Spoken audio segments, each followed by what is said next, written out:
buku Ilmu Tauhid karangan Muhammad Abduh. Ya, buku Tauhid karangan Muhammad Abduh.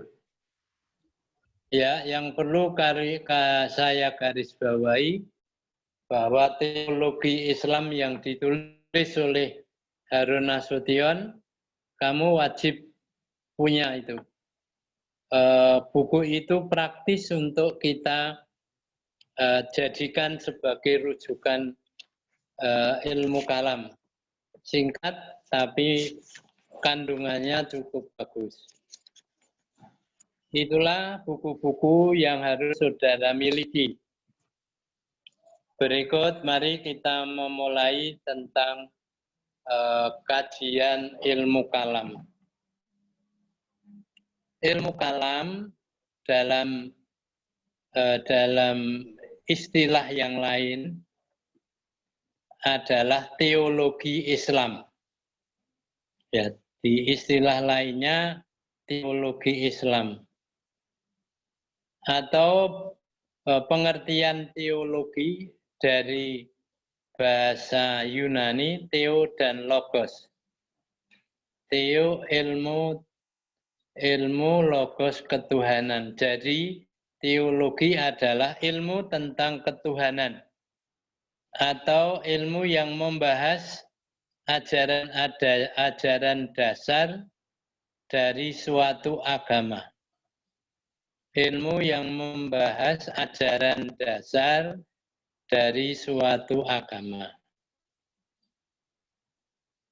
Jadi ilmu teologi ini adalah ilmu yang berguna untuk mendalami ajaran dasar dari suatu agama. Kata teologi masih bersifat umum. Bisa teologi Islam, bisa teologi Hindu, bisa teologi Kristen. Nah, kalau ingin kepada yang lebih khusus, umpama teologi Islam, artinya ilmu yang mempelajari tentang ajaran-ajaran dasar dalam Islam, atau ilmu yang mempelajari tentang ketuhanan dalam ajaran Islam.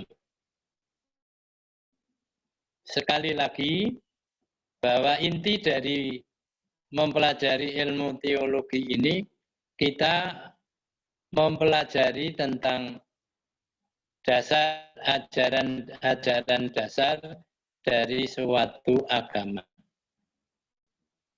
Teologi Islam dapat disebut juga dengan nama Usuluddin. Usuluddin artinya pokok-pokok agama. Jadi kalau kita belajar ilmu Usuluddin, artinya kita belajar dari pokok-pokok agama, yaitu agama Islam.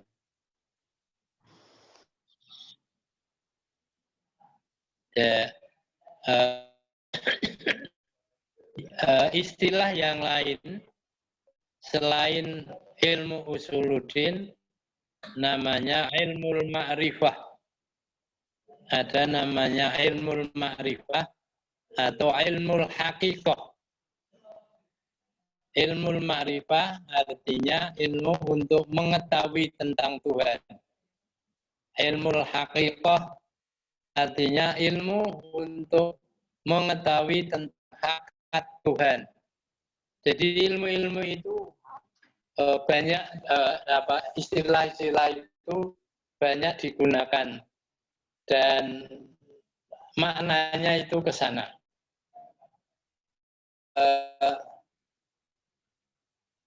Kalau dalam sejarah penamaan ilmu hakikat itu sudah lama digunakan karena dia adalah ilmu yang memang digunakan untuk membicarakan tentang hakikat Tuhan. Ilmu yang lain yaitu ilmu tauhid. ilmu yang mempelajari tentang keesaan Tuhan. Itu namanya ilmu tauhid. Tuhan itu Maha Esa. Berikut yaitu ilmu kalam. Selain ilmu tauhid, yaitu ilmu kalam. Kenapa dinamakan dengan ilmu kalam? Karena perlu lebih dulu, kalam itu artinya kata-kata atau firman. Jadi yang dimaksud ilmu kalam, kalam di sini adalah kalamullah. Kalamullah itu berwujud dalam Islam berbentuk Al-Quran. Nah, yang menjadi persoalan di abad ini adalah apakah Al-Quran atau kalamullah itu hadisun am qadimun? Hal kalamullahi hadisun am qadimun? Apakah kalam Allah itu sesuatu yang baru atau sesuatu yang lama, qadim?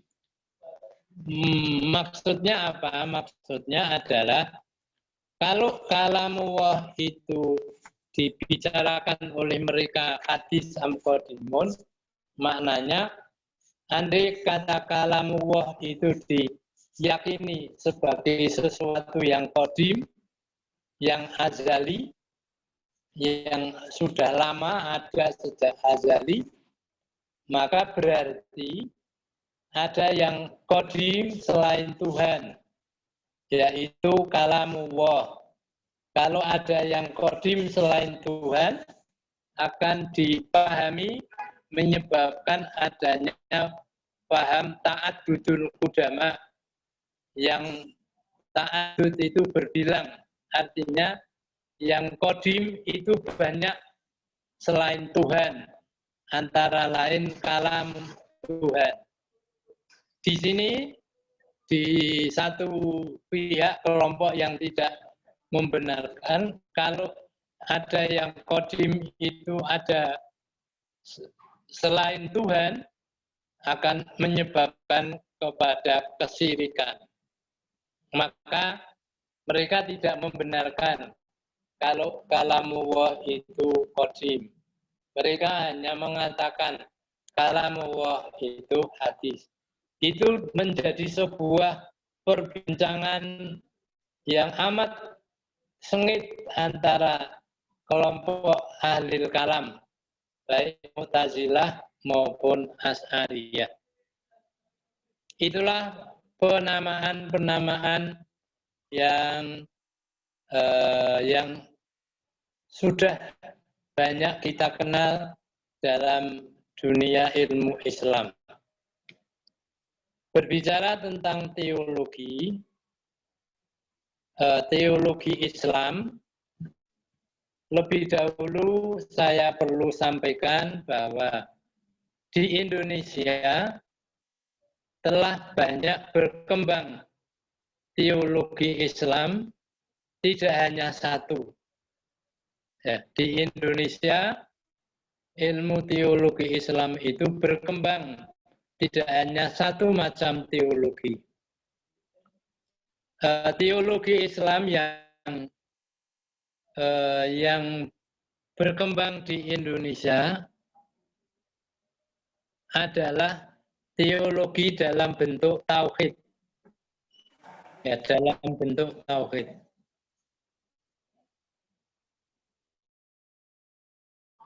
Teologi dalam bentuk tauhid biasanya tidak mendalam dalam pembahasan yang bersifat filosofis.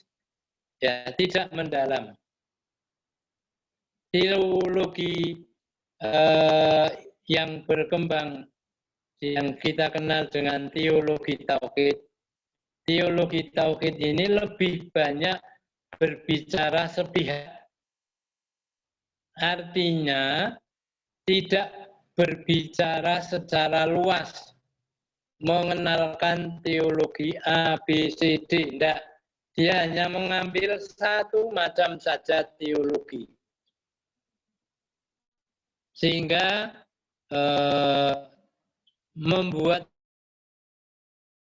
dalam bagaimana memahami ilmu teologi hanya satu pihak saja, yang sehingga membuat mereka picik terhadap masalah-masalah teologi yang berkembang pada paham lainnya. Teologi yang dikembangkan di Indonesia pada mulanya adalah teologi Asy'ariyah.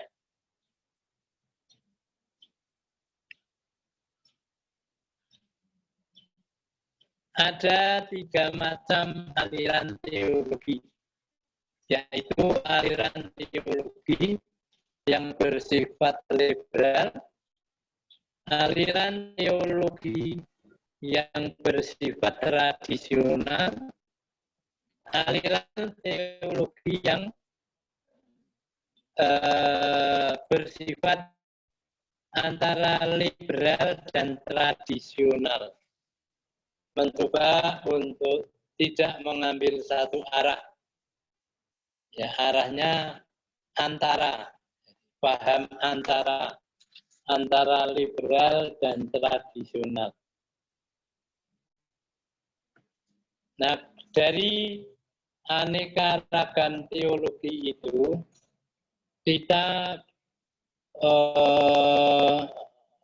bisa akan melihat bahwa kelompok yang berpaham Jabariyah atau fatalisme akan lebih menyukai untuk memahami teologi tradisional.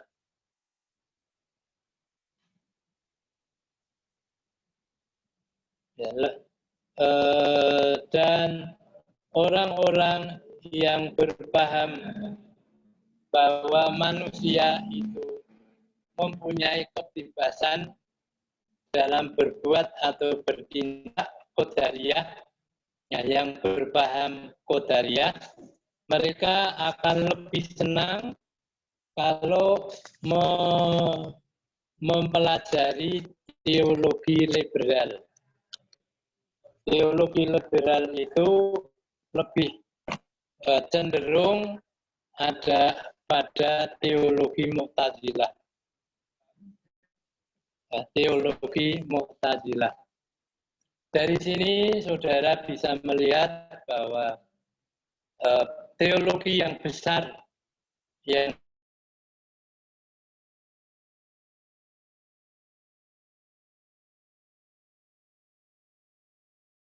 Asy'ariyah dan teologi Mu'tazilah.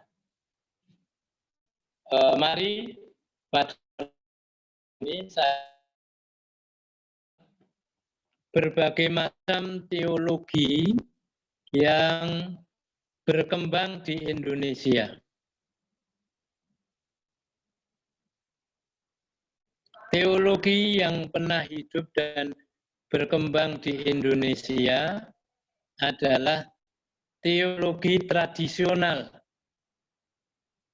Dan teologi tradisional ini teologi yang berakar pada teologi Asy'ariyah. Dan teologi Asy'ariyah teologi yang banyak dianut oleh masyarakat Islam Indonesia. Kedua yaitu teologi liberal. Teologi liberal ini adalah teologi sebagai antitesis terhadap teologi tradisional dan berakar pada teologi rasionalisme Mu'tazilah. Yang tradisional berakar kepada Asy'ariyah, yang liberal berakar pada Mu'tazilah. Yang ketiga yaitu teologi sempalan yang berakar pada teologi Khawarij. Teologi ini lahir sebagai reaksi, ya, lahir sebagai reaksi terhadap teologi tradisional dan teologi liberal. Yang keempat yaitu teologi minimalis yang berakar pada teologi murji'ah. Dan teologi ini sebagai antitesis terhadap teologi sempalan.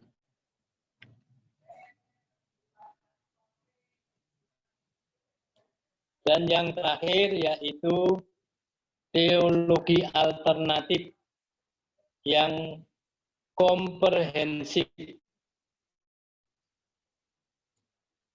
Dikatakan komprehensif karena teologi ini memadu antara teologi tradisional dengan teologi liberal dan antara teologi sempalan dengan teologi Mu'tazilah. Dengan teologi minimalis, bukan Mu'tazilah. Dengan teologi minimalis. Itulah teologi-teologi yang pernah hidup dan berkembang di Indonesia. Mari kita mencoba melihat teologi pertama, yaitu teologi tradisional. Teologi yang pertama masuk ke Indonesia adalah teologi Asy'ariyah.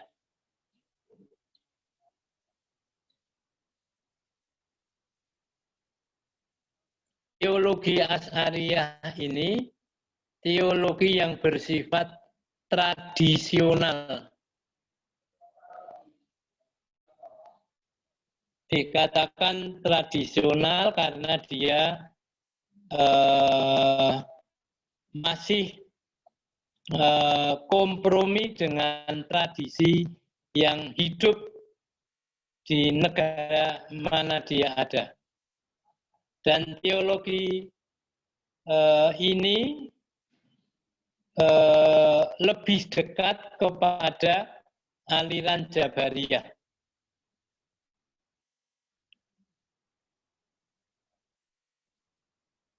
Dan sangat lamban dalam mengikuti perkembangan zaman atau teknologi. Dikatakan teologi ini berpaham Jabariyah karena teologi ini cirinya adalah tidak memberikan kebebasan akal dan perbuatan manusia. Artinya manusia itu telah terlebih dahulu segala-galanya dalam hidupnya nanti telah ditentukan oleh Tuhan. Sehingga manusia itu ibarat seperti wayang.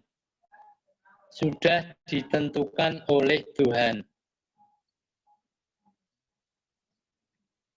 Teologi Asy'ariyah atau tradisional sangat kompromis, ya sangat kompromi dengan budaya lokal.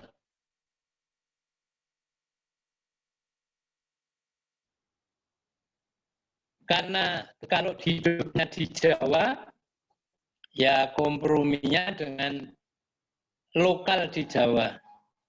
Yang sehingga di lingkungan Islam mengenal namanya hierarki tradisional.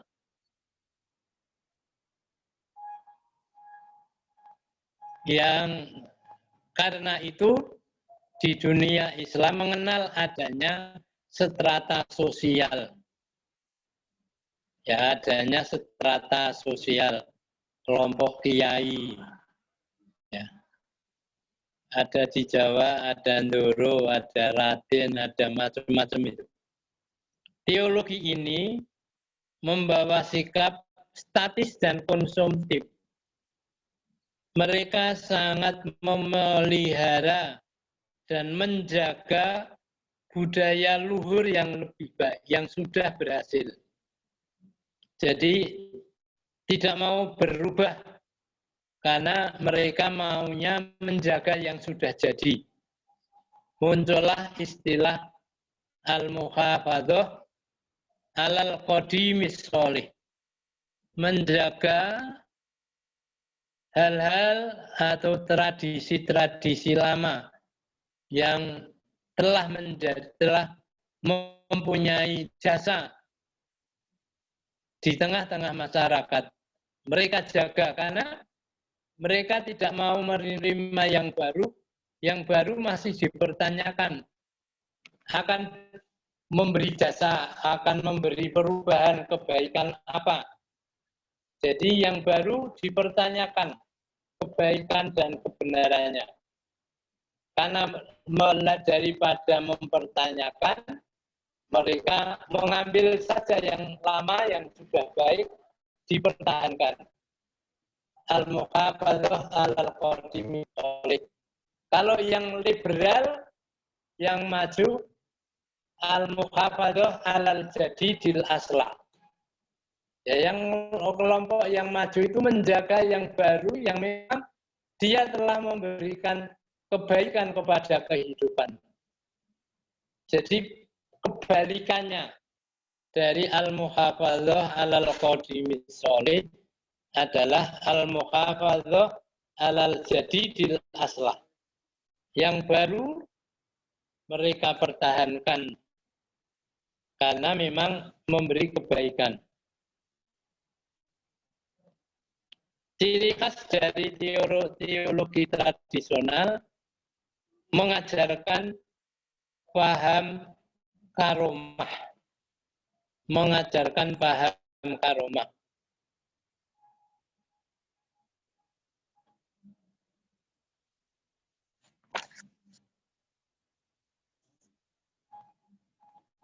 Mereka meyakini bahwa orang-orang yang mempunyai karomah adalah orang-orang yang mempunyai kedekatan kepada Tuhan.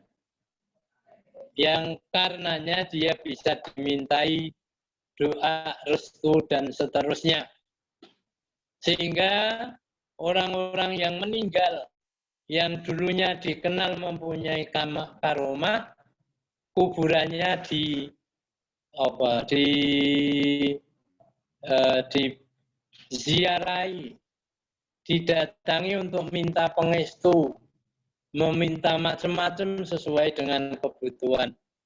Dan ini merupakan bagian dari ajaran tradisional masyarakat yang mengajarkan namanya kesaktian. Ya, mengajarkan kesaktian. Masyarakat Indonesia dulu mengenal adanya kesaktian-kesaktian yang dimiliki oleh orang-orang tertentu. Kalau di dalam Islam namanya karomah. Sehingga pada masa itu masyarakat Indonesia sangat kental dengan namanya mitologi, mitos-mitos. Kental sekali dalam kehidupan mereka. Adanya mitos-mitos itu. Cerita A, cerita B yang kadang tidak masuk akal menjadi keyakinan oleh mereka dan dijadikan sebagai panutan atau macam-macam lah.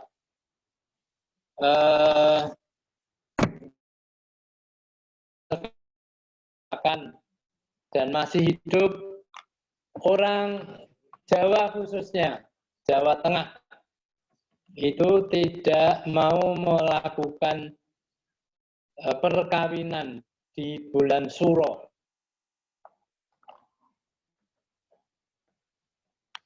Sehingga kalau kamu membuat resepsi pernikahan di bulan Suro, mencari gedung-gedung pertemuan, kosong semua. Nggak ada yang mau karena adanya mitos bahwa bulan Suro itu miliknya Nyi Roro Kidul, yang pada saat itu dia juga sedang melakukan perhelatan perkawinan, sedang mantu, sehingga tidak boleh orang mengganggu hari yang dimana Nyi Roro Kidul sedang mantu. Kalau mau mendapat cilaka, ya melakukan perkawinan di bulan itu. Nah, itu keyakinannya seperti itu. Orang nggak mau melakukan karena kalau melakukan akan cilaka. Itu mitos yang berkembang. Yang kedua yaitu teologi liberal. Teologi ini lahir sebagai antitesis terhadap teologi tradisional. Ya, antitesis terhadap teologi tradisional. Teologi ini tidak sebagaimana teologi tradisional. Teologi yang sudah memberi kepada manusia kebebasan untuk berbuat, bertindak. Free will, free acts.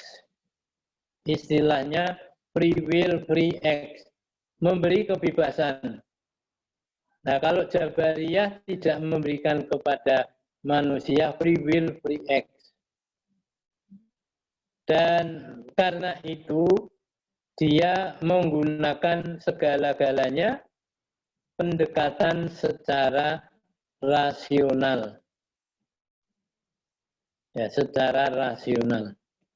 Teologi liberal berkembang di Indonesia sebagai tanda adanya kebangkitan umat Islam di Indonesia yang dulunya dibelenggu dengan teologi-teologi tradisional. Masuknya teologi liberal ke Indonesia disebabkan oleh karena satu, masuknya paham pembaruan Jamaluddin Al-Afghani atau paham rasionalisme Muhammad Abduh. Yang kedua yaitu masuknya paham ortodoksi Muhammad bin Abdul Wahab atau yang kita kenal dengan paham Wahabiyah.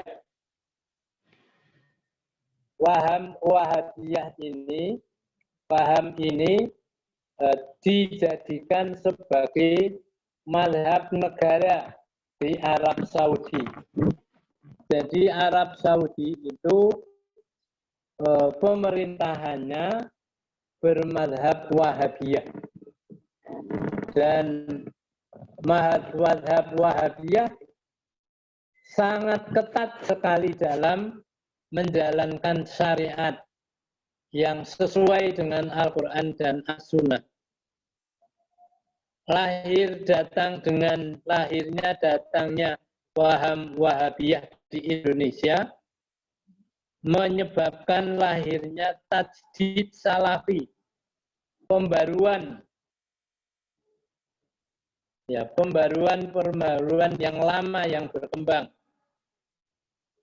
dan melahirkan gerakan pemikiran kembali kepada Al-Quran dan As-Sunnah. Jadi inti dari aliran ini adalah mengajak umat Islam untuk kembali kepada Al-Quran dan As-Sunnah. Jangan mengikuti tradisi-tradisi yang tidak benar, tidak sesuai dengan Al-Quran. Sehingga kamu kalau Arab yang dalam ajaran tidak dilakukan oleh mereka dan melarang hidupnya tradisi yang tidak berlandaskan kepada Al-Quran dan As-Sunnah. Yang ketiga yaitu pengaruh pendidikan Barat yang mengutamakan asah otak. Banyak pelajar Indonesia yang dikirim ke negara Barat yang terbiasa dengan pola berpikir yang rasionalis. Pola-pola berpikir inilah yang kemudian mewarnai pemikiran mereka di Indonesia. Berpikir yang rasional. Sehingga sesuatu yang cenderung tidak rasional, apalagi berdasarkan tradisi yang tidak ada dasarnya, pasti akan ditolak dan ditentang. Sebagaimana contoh umpama masyarakat Jawa, masyarakat yang masih kental dengan tradisi Jawa yang dibawa masih sampai dengan hari ini. Contoh tentang masalah perkawinan. Orang kalau mau kawin dengan satu dengan lainnya, dihitung dulu wetone. Rebo kliwon, rebo pon, dihitung nanti berapa, ketemunya baik apa buruk. Kalau ketemunya buruk, nggak jadi. Sampai dengan menghadapnya rumah.